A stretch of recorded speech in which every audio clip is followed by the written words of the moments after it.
गाजियाबाद का हाल देखा, अब नोएडा के हालात से भी आपको रूबरू करवाने जा रहे हैं। मामला महिला सुरक्षा से जुड़ा है तो हमने नोएडा में नाइट इन्वेस्टिगेशन की शुरुआत नोएडा के सेक्टर 39 में पुलिस के महिला हेल्प डेस्क से की।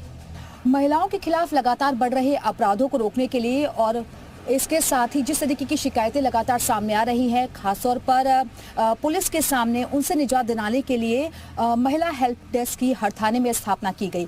और इस वक्त हम मौजूद हैं, आपको तस्वीरों के जरिए दिखाते हैं कोतवाली सेक्टर 39 नोएडा में पुलिस कमिश्नरेट गौतम बुद्ध नगर, और अंदर जाकर हम आपको हकीकत दिखाएंगे कि क्या वाकई में महिला हेल्प डेस्क जो है अंदर यहाँ पर काम कर रही है, किस मुस्तैदी के साथ वो नजर आती है। आइए जल्दी से इसकी पड़ताल करते हैं, क्या कोई महिला पुलिसकर्मी भी अंदर मौजूद है। हम तस्वीरों के जरिए आपको रात की हकीकत दिखाते हैं। ये महिला हेल्प डेस्क आप देख रहे हैं, विमेन महिला हेल्प डेस्क, और यहाँ पर अंदर जाकर हम देखेंगे ये महिला पुलिसकर्मी पहले से ही मौजूद हैं। अच्छी बात है मैम, बहुत अच्छा लगता है आप लोगों को देखकर ऐसे कि ये सिर्फ एक छोटे से बेडरूम से मशरूम की खेती करके महीने का 50,000 कमा रही हैं। मशरूम खेती सीखनी है तो फ्रीडम ऐप को अभी डाउनलोड कीजिए। रात का वक्त है, इतनी कड़कड़ाती ठंड में भी आप लोग, अगर कोई महिला यहाँ शिकायत लेकर आती है तो आप कोशिश यही करते हैं कि उसको थोड़ा रिलैक्स कर सकें और उसकी जो भी शिकायत है उसको तत्परता के साथ सुना जाए। रात के करीब 1 बज रहे थे। इस घनेरी रात में अब हमने रात में पुलिस थानों में कामकाज के बारे में छानबीन की। वहाँ कितने केस दर्ज हुए, कितने पुलिस कर्मियों की तैनाती है, ये बात हमने जानी। हमने आपको नोएडा में पुलिस थाने में कामकाज की तस्वीरें दिखाई, पुलिस कैसे रात में अपनी जिम्मेदारी निभा रही है दिखाया। अब बारी थी रात की असल तस्वीर दिखाने की। अगर किसी लड़की को रात में कोई मुसीबत आन पड़ती है, उसकी गाड़ी खराब हो जाए या कैब ना मिले तो क्या होता है। इस वक्त हम कहां पर मौजूद हैं तो तस्वीरों के जरिए मैं आपको बताना चाहूंगी, क्योंकि देखिए दूर दूर तक जो सड़क आप देख रहे हैं, ठंड के मौसम में ये सुनसान सड़क जहां पर इक्का दुक्का वाहन ही चलते हुए नजर आ रहे हैं।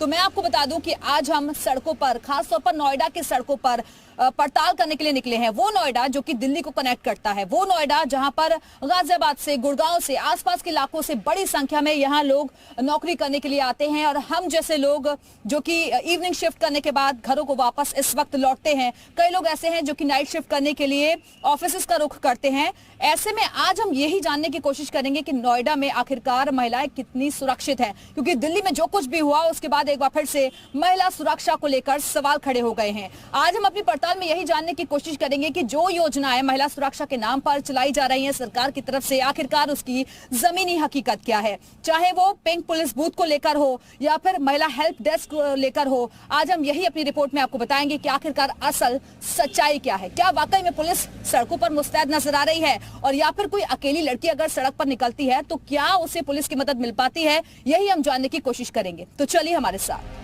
हम सेक्टर 43 की सुनसान सड़क पर थे। रात के 1:30 बज रहे थे।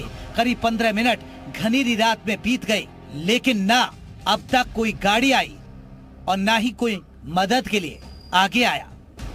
रात का तकरीबन 1:30 बजे का वक्त हो रहा है और अभी भी हम इस इंतजार में हैं कि शायद कोई वाहन आकर रुके और कोई पुलिस की गाड़ी या फिर आए और आकर पूछे कि आखिरकार इस सुनसान जगह पर एक लड़की क्यों खड़ी हुई है। अभी हम सेक्टर 43 में मौजूद हैं और यहाँ हम देखते हैं कुछ मिनट तक रुकने के बाद कि क्या कोई पुलिस का वाहन यहाँ से जाता हुआ नजर आता है, या फिर कोई शख्स जो अपनी गाड़ी में जा रहा हो वो हमें रुक कर पूछता है कि आप किस लिए यहाँ पर खड़ी हैं, क्योंकि रात का ये वक्त है और ऐसे में क्या कोई मदद के लिए आगे आता है, ये भी हमें देखना होगा। तो थोड़ा सा इंतजार करते हैं और उसके बाद हम जानते हैं। हम इंतजार कर रहे थे, समय पर समय बीत रहा था, तभी अकेली लड़की को सड़क पर देख एक बाइक वाला रुकता है, मदद के लिए पूछता है। आप कौन है? क्या हुआ? हाँ, हम तो गाड़ी का वेट कर रहे हैं ना। मेरी ऑफिस की कैब आ रही है तो मैं वेट कर रही हूँ। नहीं कोई दिक्कत नहीं है, ऑफिस की कैब आ रही है तो उसमें वेट कर रही हूँ। हाँ, आसपास में ड्रॉप करना हो तो बता। नहीं मैं चली जाऊंगी, मेरी कैब आने वाली है अभी, तो मैं वेट कर रही हूँ। 5 मिनट बाद आ जाएगी कैब, वेट करो। जब रिपोर्टर मदद के लिए मना कर रही है, ऑफिस की कैब का जिक्र करती है, फिर भी बाइक वाला जाने को राजी नहीं होता। थोड़े इंतजार के बाद बातचीत में अपने गंदे इरादे का इजहार कर देता है। क्या सेवा पानी हो वो? सेवा पानी? कैसा सेवा पानी? नहीं आप चले जाइए, मैं चली जाऊंगी। हमारा तो रोज का ऑफिस से आना जाना ऐसे ही रहता है। आप चले जाइए, मैं चली जाऊंगी अपने आप। आने वाली है मेरी कैब। कोई दिक्कत तो नहीं है? नहीं कोई दिक्कत नहीं है। Thank you. जब बाइक वाले के मंसूबे कामयाब नहीं होते तो वो धीरे से सरकने में ही अपनी भलाई समझता है, लेकिन बाइक वाले का बर्ताव रात में अकेली महिलाओं की सुरक्षा पर सवाल खड़े करता है। और लगातार यहाँ से गाड़ियाँ निकल रही है, लेकिन आपने देखा एक शख्स मोटरसाइकिल पर सवार था और जैसे ही उसने मुझे देखा तो आकर पूछा कि आपको कोई दिक्कत परेशानी तो नहीं है और कहाँ आपको जाना है, मैं छोड़ दूँ। तो देखिए, अगर अकेली लड़की को कोई ऐसे सुनसान सड़कों पर देखता है तो वो, कई लोग तो मदद के इरादे से आते हैं, लेकिन कई लोग किस तरीके से सवाल करते हैं कि अगर कोई सेवा पानी हो, कोई मदद की दिक्कत हो तो हमें बता दीजिए, हम आपको ड्रॉप कर देते हैं अगर आपको कहीं जाना हो। तो आप समझ गए होंगे कि क्या वो कहना चाह रहा था इशारों में। लेकिन ये हाल है नोएडा का, उस नोएडा का जिस पर हम सुरक्षा की बातें करते हैं। हम ये कहते हैं कि हर वक्त अगर कोई मुश्किल में लड़की हो तो उससे मदद मिल जाएगी। बाइक वाले के जाने के बाद हम वेट कर रहे थे, तभी पुलिस की वैन पेट्रोलिंग करते हमारे पास आई। पुलिस कर्मियों ने पूछताछ की और घर छुड़वाने की बात कही। नहीं जाना कहीं नहीं है। नहीं कोई बात नहीं है। अभी कैब का वेट कर रहे हैं तो अब चले जाएंगे। आप गाड़ी जानते हैं? ये रुकी बाइक घूम रही, ये आदमी पीछे खड़े हैं। कौन से? ये गाड़ी जो खड़ी है। नहीं इनको तो नहीं जानते। आप अपने आप को सुरक्षित समझ रहे हैं ना? हाँ है? नहीं, अगर कोई हेल्प हमारी नहीं, लेकिन ये बहुत अच्छा लगता है कि आप लोग गश्त करते रहते हैं। नहीं, आप एक आदमी हमें लगे तो हमने देखा नहीं कि आप। हाँ, पुलिस की ओर से बढ़ा मदद का हाथ नोएडा पुलिस की पॉजिटिव पेट्रोलिंग की एक अच्छी पहल दिखाता है। पुलिस कर्मी लोगों की मदद के लिए कैसे रात भर एक किए हुए हैं, लेकिन क्राइम रोकना या लेडीज की सेफ्टी सिर्फ पुलिस का ही काम नहीं, सामाजिक जिम्मेदारी भी है। इसे रोकने के लिए व्यक्तिगत स्तर पर काम की भी ज्यादा जरूरत है।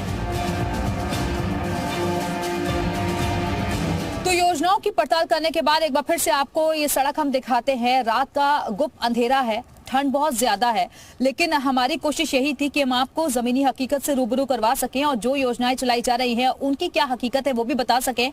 तो महिला हेल्प डेस्क में तो कम से कम हमने देखा कि वहां पर मुस्तैदी नजर आ रही है। पीसीआर वैन की अगर हम बात करें तो पेट्रोलिंग लगातार जिस एरिया में हम मौजूद थे, क्योंकि सेक्टर 43 में हम इस वक्त मौजूद हैं, यहाँ पर पुलिस की पेट्रोलिंग भी लगातार बराबर हो रही है। 12-12 घंटे की शिफ्ट ये लोग कर रहे हैं और सड़कों पर हाँ थोड़ा बहुत डर जरूर बना हुआ है, लेकिन उसमें भी आकर शख्स पूछ रहे हैं कि आपको कोई जरूरत तो नहीं है, कहीं आपको जाना तो नहीं है, छोड़ दे। तो कुल मिलाकर यहाँ पर माहौल ठीक नजर आ रहा है। लेकिन जितनी जिम्मेदारी पुलिस प्रशासन की बन जाती है, सरकार की बन जाती है, उससे कई बड़ी जिम्मेदारी आप लोगों की है कि आपको सचेत रहना है, सजग रहना है, जागरूक रहना है। नमस्कार।